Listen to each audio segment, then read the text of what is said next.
Welcome to Voice Rising with Kara Johnstad. Enjoy weekly conversations with leading luminaries, pioneering visionaries, singers, poets, musicians, and sound healers as we explore the profound role our voice plays on the path to self-realization and global enlightenment.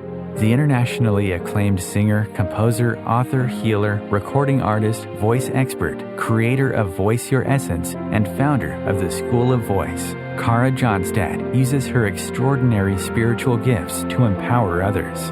Everything in this world vibrates.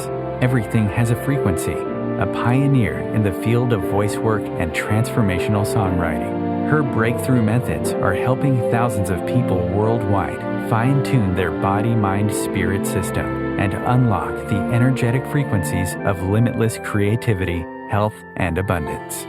Share your voice, ask your questions, join in the conversation. Receive life-changing, positive transformation and rise together to create a sound world. And here's your host, Kara Johnstad. Hello, everybody. Welcome back to the Voice Rising show. Today we have a true wordsmith and a beloved poet with us, Rosemerry Wahtola Trommer, someone I greatly admire and absolutely adore. And she's here to shed light on her latest creation, an exquisite spoken word album titled Dark Praise. Rosemary's work is a celebration of the dark, and she'll share with us the profound wisdom she's discovered in embracing Endarkenment. Get ready for an insightful exploration of poetry, creativity, and the power of the dark. Rosemerry, welcome to the show. Hi, Kara. It's a delight to be back with you, and I'm excited to hang out with a no-nonsense mystic. Yeah, right? For the next hour. It's a delight, and soon it will be a dark. Exactly. A dark. Well done. That was well done. That was well done. From one poet to the other. We like to play with words. Rosemerry, Teach Me the Dark begins the first poem on your new spoken word album, Dark Praise, which is a collaboration between you and the guitarist Steve Law. And this new album explores endarkenment, all the ways, and I love this, that dark invites us to revelation, sensuality, play, intimacy, dreams, meditation, receptivity, self-exploration, self-discovery, and more, ... And you share openly that Rilke's poem, and I think you know that Rilke lived very close to where I'm sitting in Berlin, Germany, for a while, because he was always doing a lot of traveling. That poem starts with the line, "You darkness that I come from, I love you." And that line had a huge impact on you. So share with us, where were you when you heard that line, and what happened inside your bones and your breathing, and what happened? You darkness that I come from, I love you. Yeah. Thank you. What a beautiful place to start. So, yeah. You know how this is, too, I'm guessing, that you can hear something many times and even like it, I suppose. But each time we meet a song, each time we meet a poem, we're a different person. And so It is that perhaps I'd heard that poem many times, "You darkness that I come from, I love you." May I just recite the poem so that we all have it here? Yes, of course. This is a version by Robert Bly, and here it is. "You darkness that I come from, I love you, more than all the fires that fence in the world. For fire makes a circle of light for everyone. No one outside learns of you, but the darkness pulls in everything, shapes and fires, animals and myself. How easily it gathers them, powers and people, and it is possible a great energy is moving near me. I have faith in nights." Exactly that. This poem, do you want to say something about it? No, I was going to say that last line is as powerful as the first one. In German, it's Ich glaube an Nächte.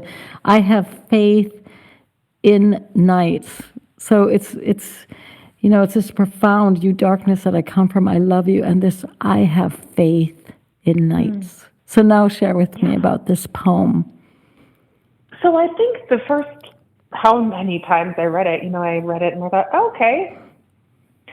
Then I heard it actually sung by the New York Voices, and it is an album with music by Robert Lepley.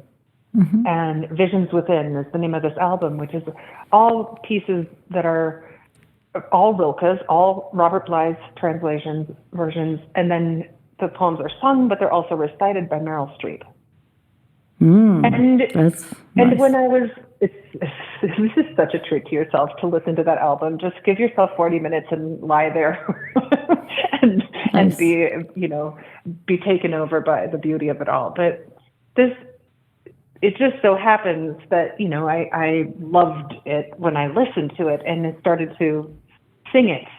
You darkness that I come from. And it's this kind of very, chanting, mysterious, spiritual way that they've presented it. Well, it got into my bones then, when the more I sang it with them, the more it became me. Mm-hmm. And then, as I was going through a very difficult period of life, and this is 10 years ago, more than that, maybe 12, 13, kind of what we call the dark night of the soul, when it feels like everything you've known about yourself and about the world has shattered, and now what are you going to do? Mm-hmm. It was then that the poem, already in me,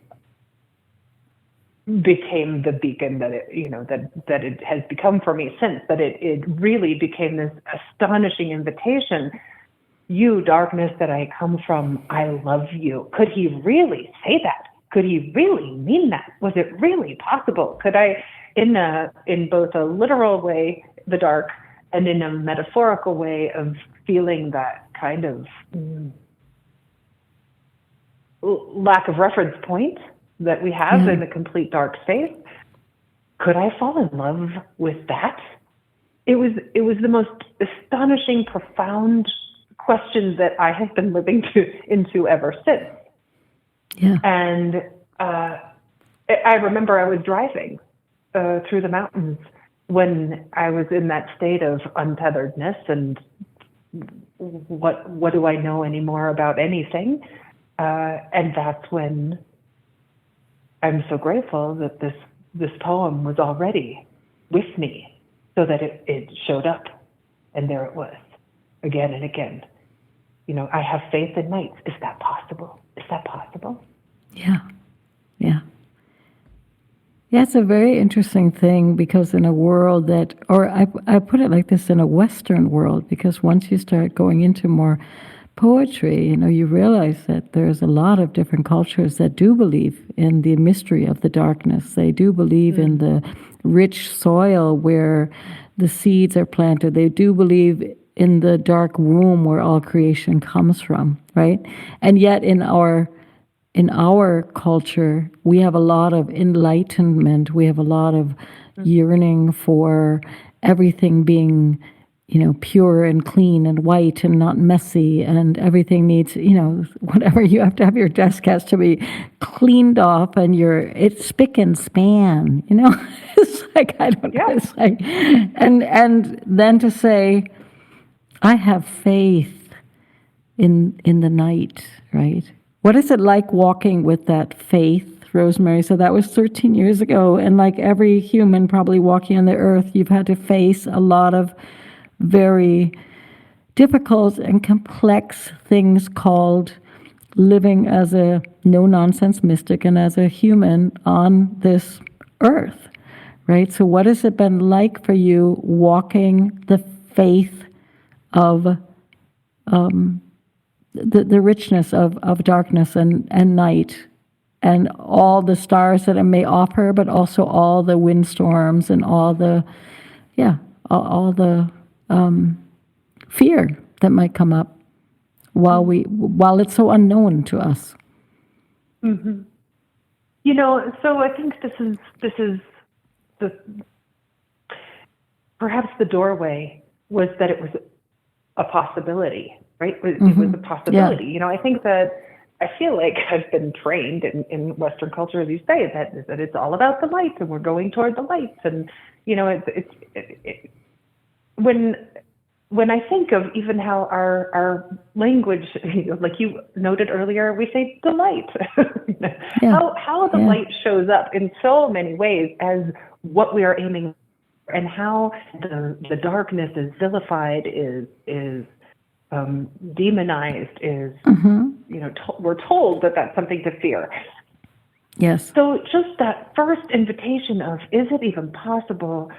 I think we start to I'm going to speak for myself. I started to understand how limited my world was, and suddenly a whole spacious spectrum was available to me of inspiration, of exploration, of revelation. Amazing to me how it had been so shut off. I hadn't even thought of it as a possibility. At the solstice, at this winter solstice, I would be, I think, just like, it's the light, it's the light, it's the light, instead of reveling in, oh my goodness, it's so dark.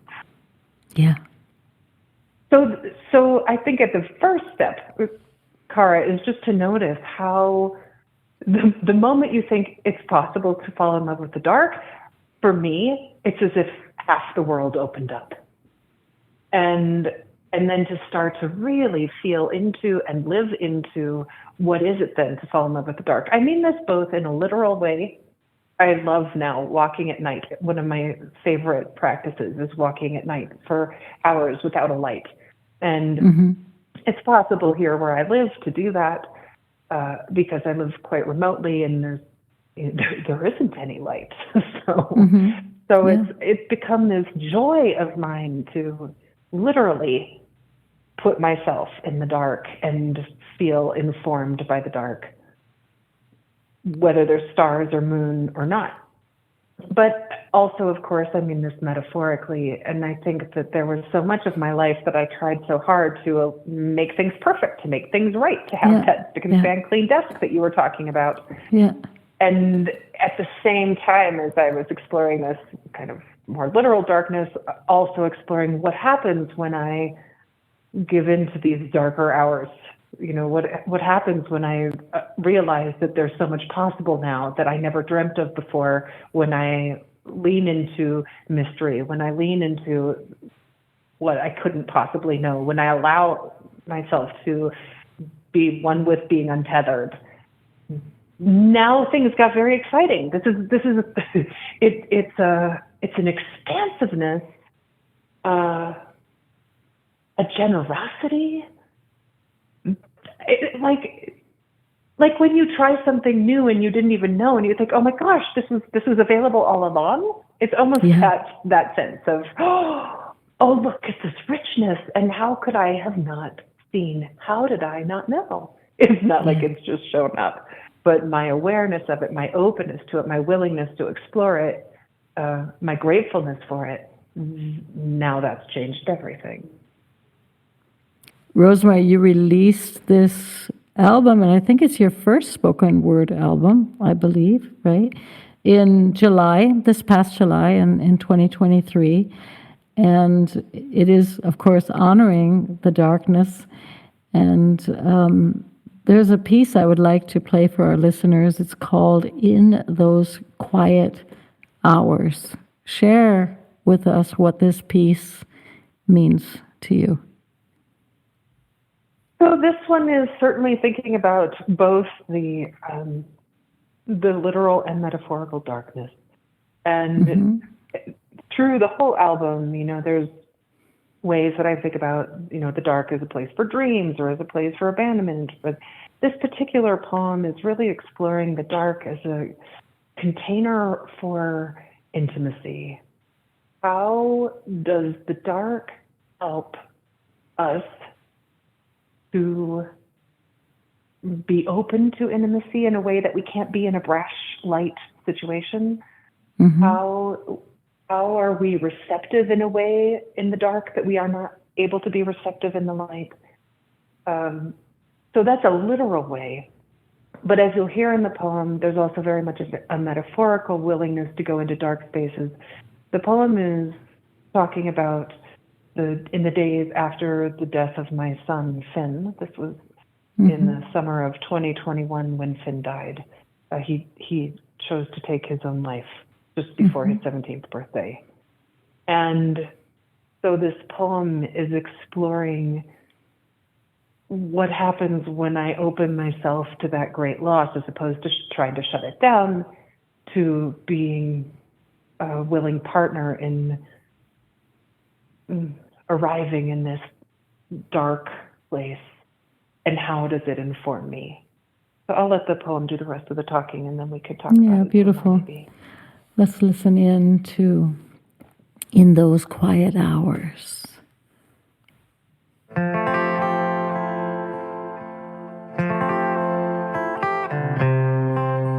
In those quiet hours.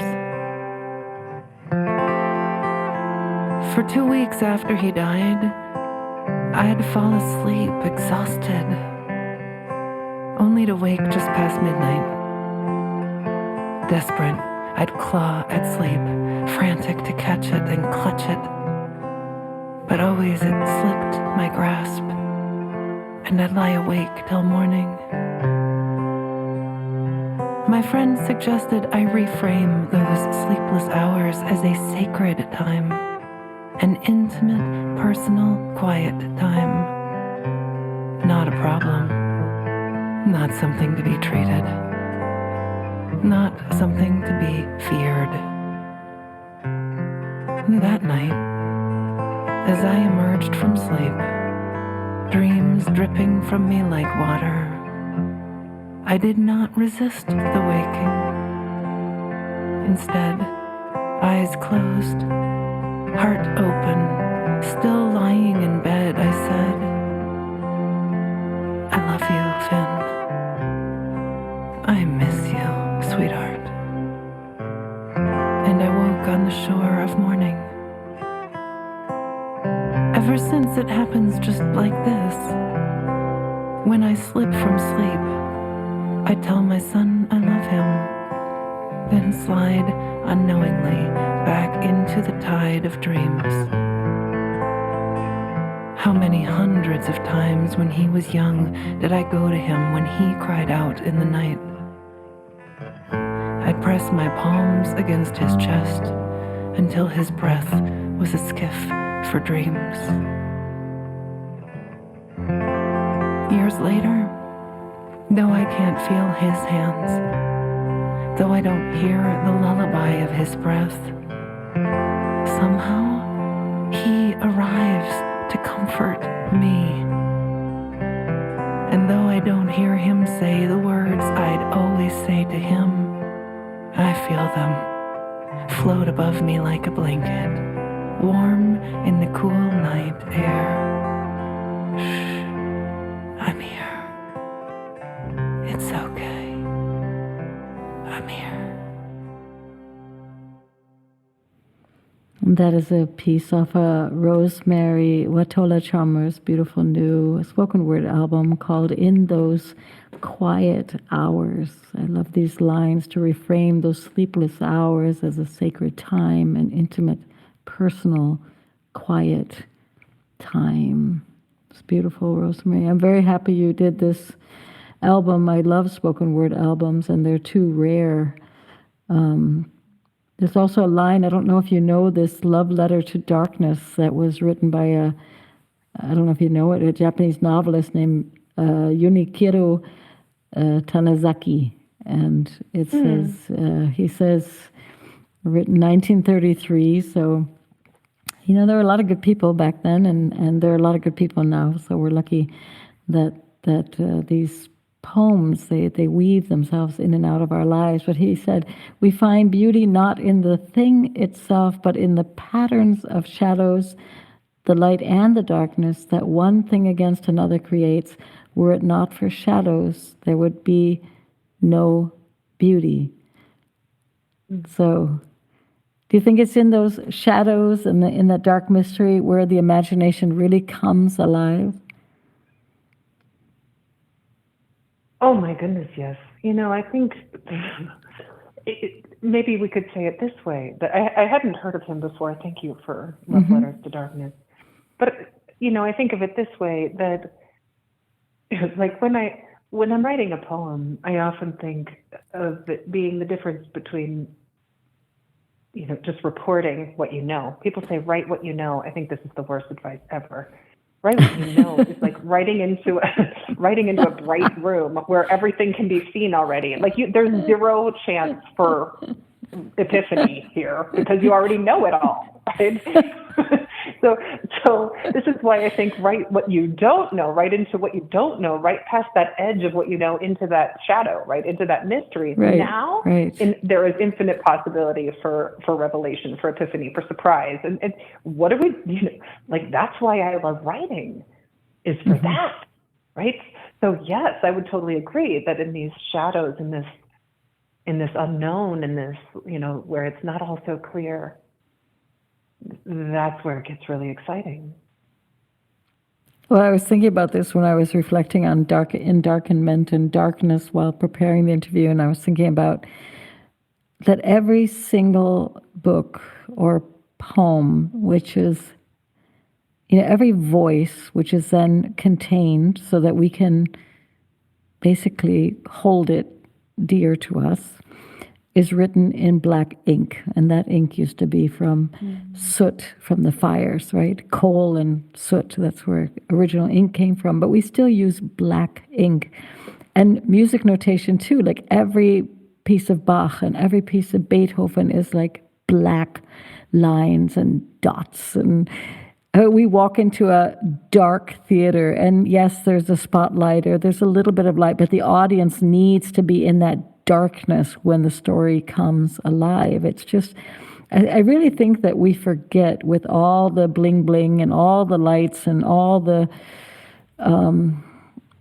basically the light pollution, we forget that the sacred storytelling and everything happened in dark theaters, in books. I was staring at these books going, wow, every single word unraveled through black ink. It's not white ink on black paper. Yeah, it's really pretty. And that's this kind of light and shadow. And if you didn't have that contrast, you wouldn't be able to absorb what that image is or what that language is. It wouldn't be possible. It's only through the contrast. And I think this is it. Sweet friend, is that, I think my mother, when she heard the album was called Dark Praise, and she's like, well, what's wrong with the light? I'm like, nothing's wrong with the light. But let's not forget the dark. I think it's really more of an equalizing, attempt. How many thousands of poems have I written about the light? A bajillion, but there is this, and I think, like you're saying too, we sit in that dark theater. There's an equalizing opportunity there also. One of the poems on the album is called "After We'd Been in the Cave Over an Hour," and it's an exploration of what happened when my husband and I went on a spelunking tour, and we were just sitting in this cave with a handful of other people in the dark for quite some time, and it was so, Kara, just profound how in that moment, there was nothing that mattered except that we were hearts together in that room. Didn't matter how tall you were, didn't matter your skin color, nothing physical about you mattered. The only thing that mattered was this aliveness that we carried into that space with us. but nothing else of our story mattered. So there's this kind of glorious equalizing principle of the dark. And I'm thinking of a story I remember hearing of as a child that a farmer went to God and he said, I want beautiful sunny days the whole summer long. And God said, are you sure? And he's like, yeah, I just want really, really beautiful days where I can be in the field and watch my crops grow. And, so as people can imagine how the story goes is that the plants became very scorched and they were withering and they were dying in so much light. And then he came on his knees and basically begged God. He said, please, I need rain, I need clouds, I need some rain showers. And God's like, but I thought you wanted sunny days. And he's like, we forget, there's actually a beautiful poem by Rumi which says, happy the eyes that know tears, because wherever tears fall, something grows, right? Wherever there's water, something grows, right? And we forget this. In our search for light, we forget that it's the shade tree, that tree, we cut down the tree to make room for another house, and we forget then that we will not have a place of refuge when the planet heats up. There's no place to get shade because we cut it all down because we just thought it was not important. Anyway, Miss Beautiful Rosemerry Wahtola Trommer, we are going to take a short break now, and we're just going to take that time and to dwell in the rich tapestry of darkness and creativity that you continue to share. Everybody stay tuned because it's a very short break, and we're going to be back with Rosemerry Wahtola Trommer and talk more about the mysteries of dark praise.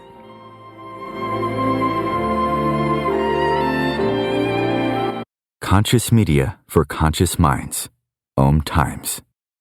Ascending Hearts is no ordinary dating site, but a spiritual dating site with a purpose, to link you with your soulmate.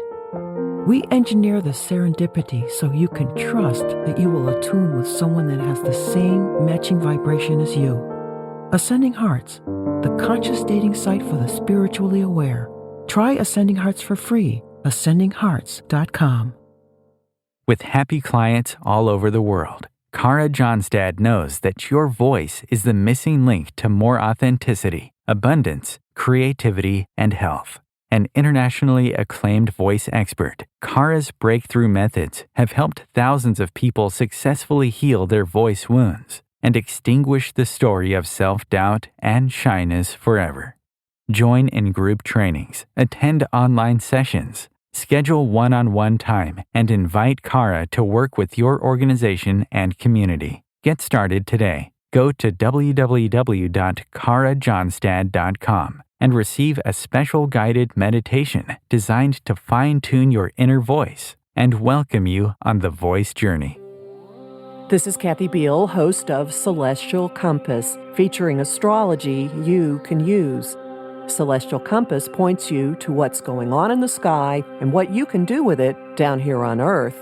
We also explore fun, effective, and cosmic tools for navigating this adventure we call life. Join me the first and third Monday of the month at 5 p.m. Eastern Time for Celestial Compass. It's enlightening, entertaining, and empowering.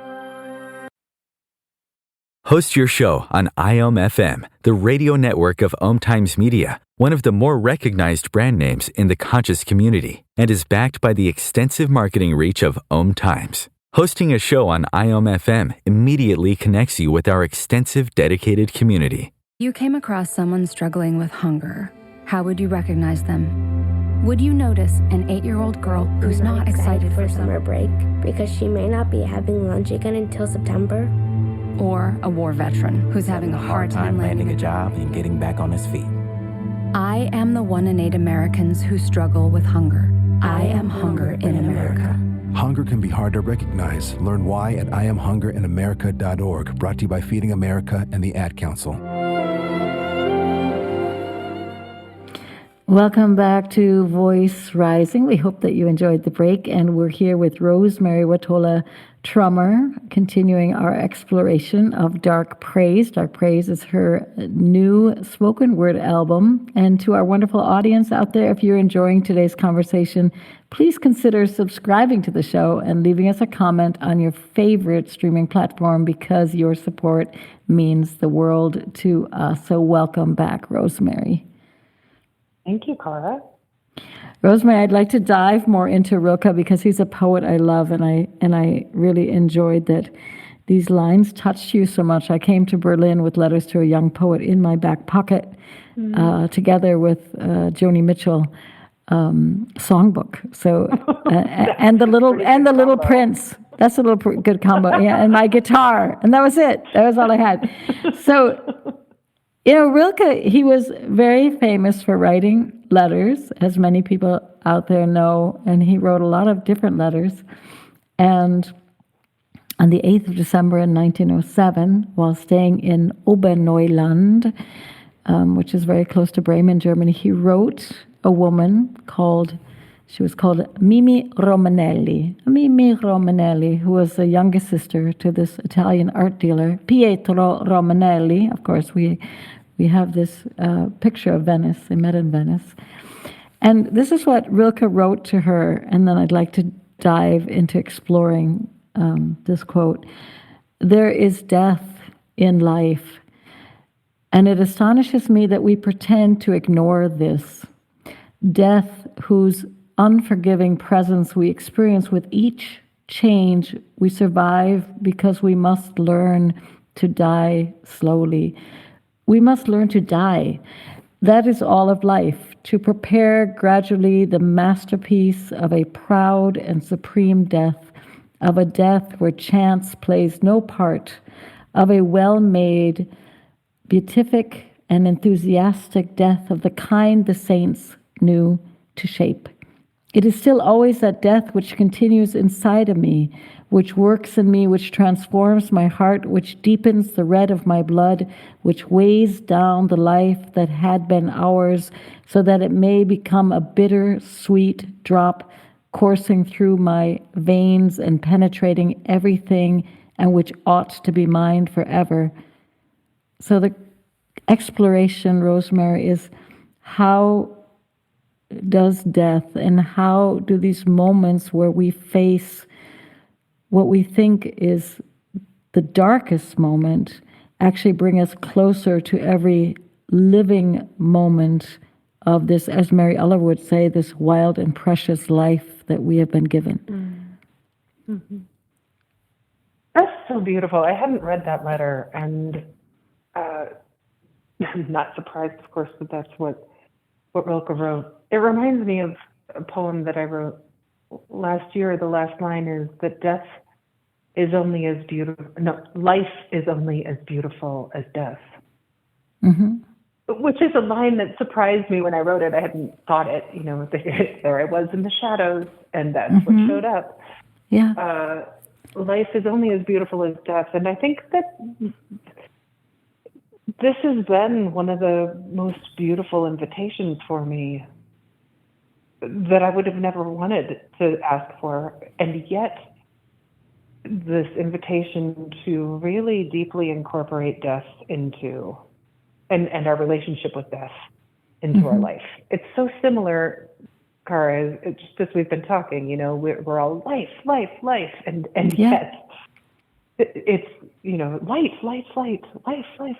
yet death, and yet darkness. And the more nuanced, the more generous, the more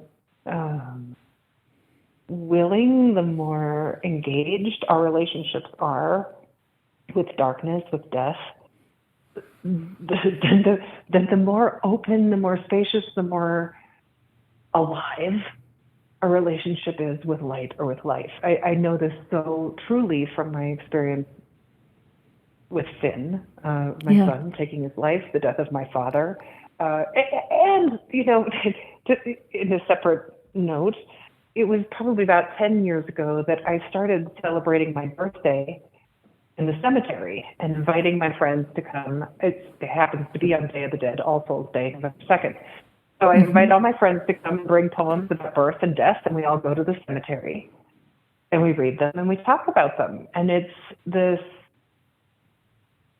it started, I think, just because I thought, well, maybe this would be nice. It's continued because I realize how essential our relationship with death is to the fabric of our lives, and how the more I let myself meet my own mortality and the death of my beloveds, and honestly, the death of everything, then the more valuable, the more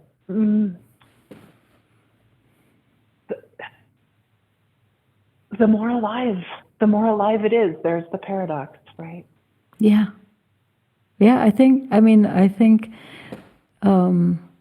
luckily there are more and more books coming out on grief. There's more work being done in the open. There are threshold choirs coming. There's now hospice situations. So, but I do think that we celebrate birth. We celebrate always again when a baby is born. But it's very hard for people to talk about death. If somebody gets a very difficult diagnosis, sometimes people don't even reach out because they don't know what to say.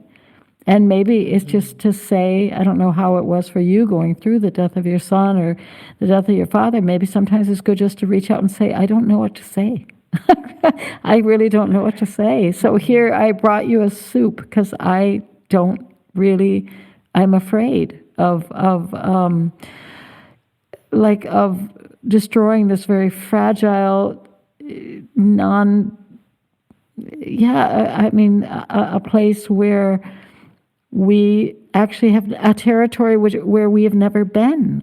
We've never, it's like when I became a mother, how do we know? We were not there before, right? We only know what it feels like to become a mother once we become a mother, but we don't know what it's like before.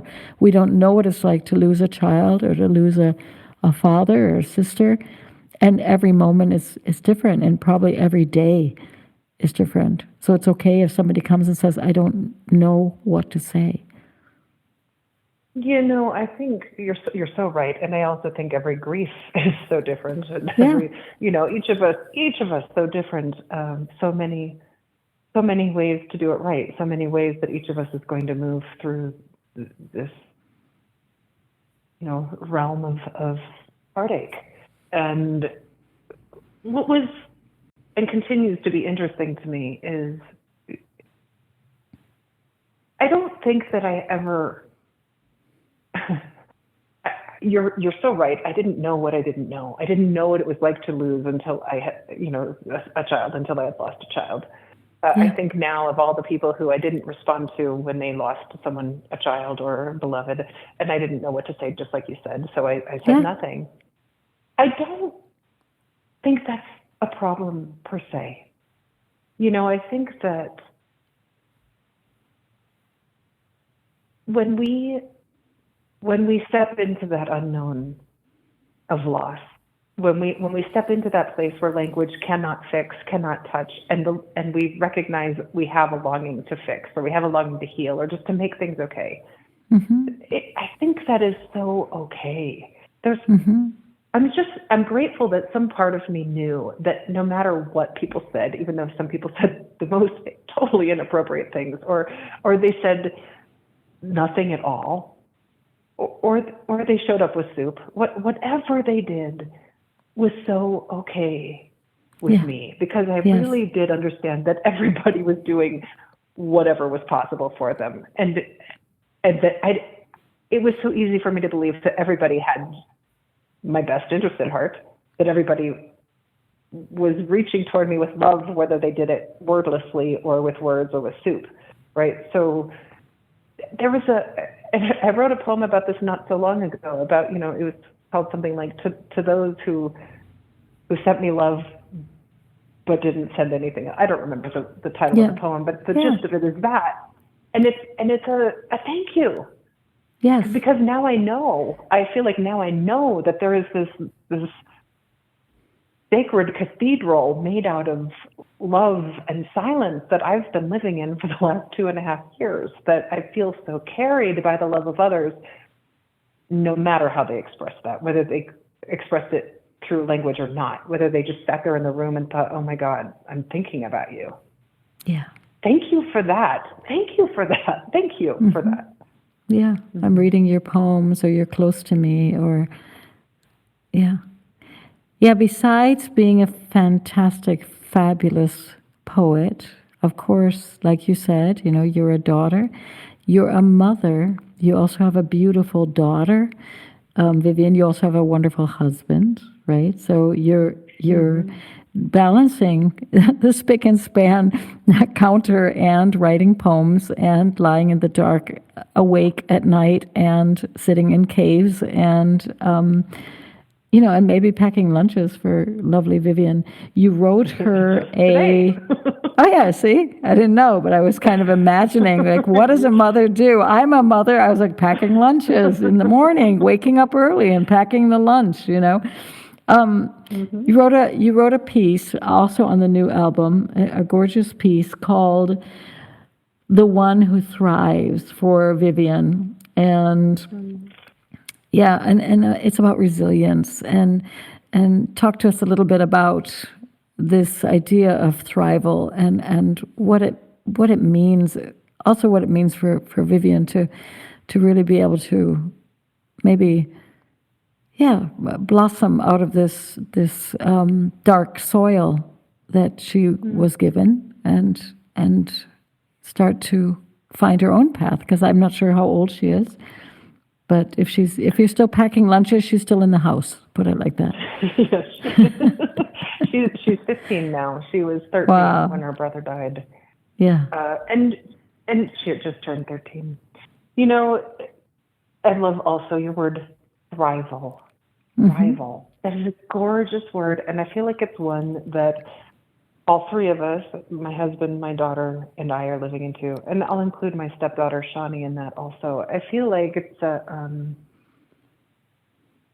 something you don't know until you do, right? That thriving is possible in the most desperate, challenging, sorrowful times, and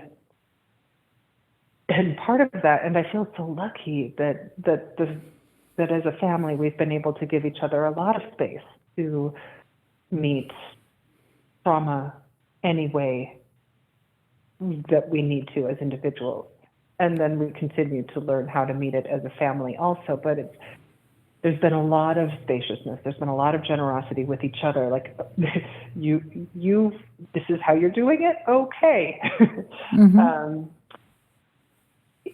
The poem we're about to listen to, there's two poems for Vivian on this album. One is written shortly after Finn died, and which we're lying in the dark, and things are so tender that we don't say anything at all. We just lie there in the dark and let the dark do all the speaking and feel held by the dark. But the poem that we're about to listen to is one that I wrote a year to the day after he died.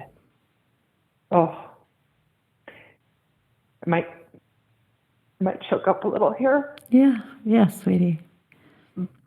We can also just play it if you prefer, but otherwise, I guess I'd like to just say this: that she.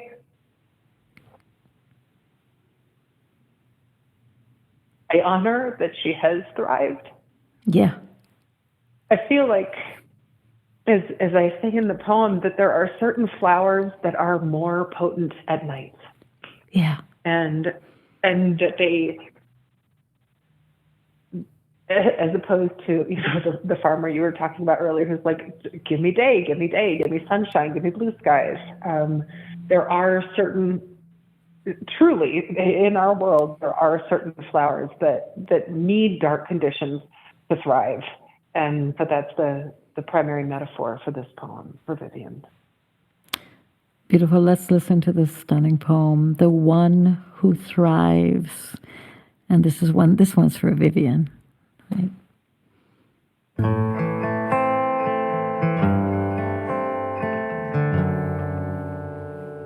The one who thrives. She has learned to bloom like the tuberose, opening in the light but becoming more potent in the dark. Sweet scent of honey, tenacious scent of jasmine, the hard-won scent of hope, scent of the one who has learned to thrive when thriving doesn't feel possible, scent of resilience, scent of I can, scent of the one who finds grace on the inside, scent of elusive beauty, scent of the one who meets the soils made of sorrow, who brings to the world a gift as astonishing as a night blooming flower, a gift as honest as the moon.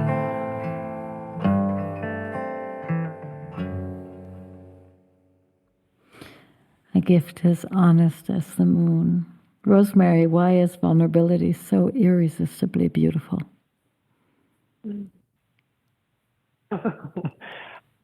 Well, the first thing that rose up in me is because it's true, right? Because vulnerability is the only way for us to meet the truth, right? To be unwalled, to be vulnerable is to allow the world to touch us. You know, back to Rilke, as he said, our true work is to live everything. And the moment that we put our walls up,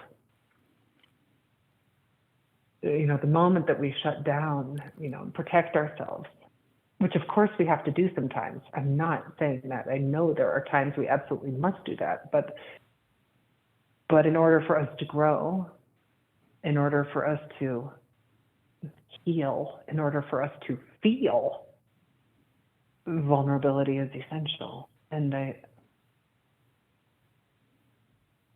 didn't know, Kara, how essential it was until I felt myself so shredded.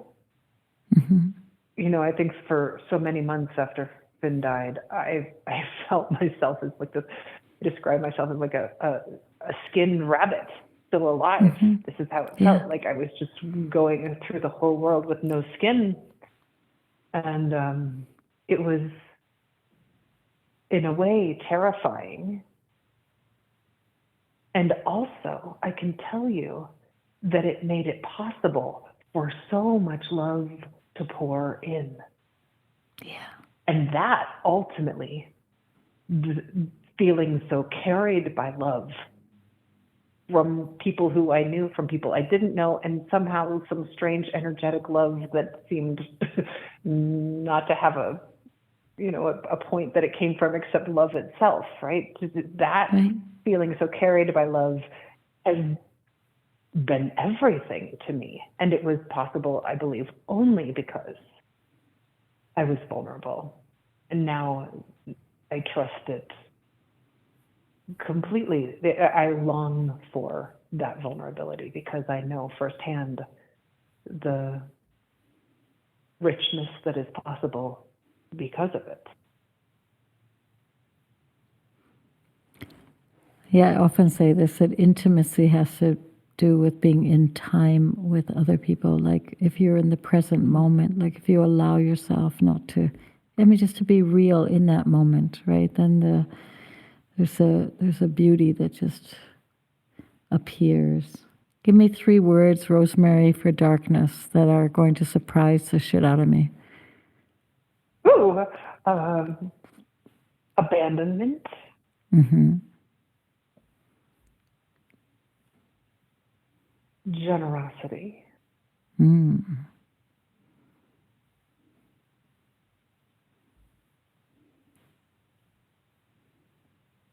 Inevitability. Those are good. I don't know if I surprised the shit out of you, but okay, I'll surprise the shit out of you. Here's 3 that came. If this is a good one for poet, and then I will talk about your app as we close this. If clouds could talk, what might they say? If clouds could talk? Yeah. First of all, what do you think that language would sound like? Like, isn't that an exciting idea? Like what would it sound cloudy? What would cloud language be? And, I can imagine it would be like, just think that, the difference between, if it's whispering like in these gauzy little, misty, right, like, or to be gauzy, versus, right? If or it could be like this kind of, like straight to the heart lenticular kind of like here you go, or big fat cumulus. Or it could be this like voluminous cumulus language, like at first, so just thinking about the tone of it is kind of exciting. But what would the clouds say? That's something to live into for sure. Exactly. So you have a new you have a new phone app. And you've been you've been writing poems every day, I believe, since 2006, something crazy like that, which is amazing. That's obviously why you have honed your craft, and your poems just are absolutely stunning for everybody listening out there. She has so many beautiful, she now has a beautiful spoken word album, but you also have so many stunning books of poetry. Tell us more about this app I believe it's called Ritual, right? And that's offering prompts. So I don't know if I surprised you with the prompt, but that would be a prompt that would make me totally... I love it. Well, so the joy about Ritual is that it is every day, and that it's oral. And what's exciting about me, I'm going on almost a year now with Ritual. Ritual is the name of the app, and they have many different... segments, I suppose, inside it, many different things you can click on. There's, Alex L has a program, and so mine is called The Poetic Path. And if you go to the Ritual app, you can find The Poetic Path is one of many offerings there. Every day I recite a poem and then talk a little bit about where it came from, recite it again, and then offer some ideas for writing on your own if you wish. But really, the whole ritual of it is just to sit and listen and be curious about what rises up in you as you listen to the poem. And they're all my own poems, and they're curated. So it's different from the daily poems that I send out, which are just spontaneous every night. I write a poem, I send it out. But with the Ritual app, I curate them so they're poems that I've written over the past, however many years, and are appropriate for the season somehow, and something that feels true to the moment. And it's fun. It's fun, Kara, because poems, I think, poetry is an oral art, right? It's an oral art. A-U-R-A-L art. And so to have them come off the page, to let them be infused with voice. I personally love listening to other poets recite their work, and it's thrilling to me that I have this chance now to share the poems in a way that makes them, infused with beingness and purpose and intention and the calendar cycle, and in a way that allows other people to have their own practice and to play on their own and to explore on their own what is it to be alive, which is what I think all poems are trying to do. Exactly. Poems are trying to find that beauty, which is the sweet spot, I think, between the shadow and the light, or as you call it, endarkenment, and we could just play with that. I think we should play with that today. Also the clouds. We should play with the clouds. What are the clouds? If the sky was always with no clouds and no rain, then we would be in big trouble. So we need both. We need the shadow and the darkness and the light. And unfortunately, we're coming to the end of this show. 60 minutes is too short for you and I. I want to suggest that the people out there listen to your new album on Spotify, Apple Music, and I think they can purchase it on Bandcamp. And you also have a YouTube channel. Is that Rosemerry Wahtola Trommer, or is it? The YouTube channel is just Rosemerry T, and that's spelled Rosemerry. Rosemerry T. Rosemerry T. Mm-hmm. Exactly. So I thank you, Rosemerry, for your inspiration and how you meet each moment with such honesty and integrity and vulnerability and joy and laughter and all that good stuff. I guess that would be the good stuff. And for everybody else out there, we're going to be coming back next week. No, in 2 weeks we'll be back with talking about how music and the spine is connected. So Rosemerry, that's something you also might love because you love to sing. And I thank you again for being part of my life. So many blessings to you. Thank you, Kara. Thank you. Okay. Bye-bye.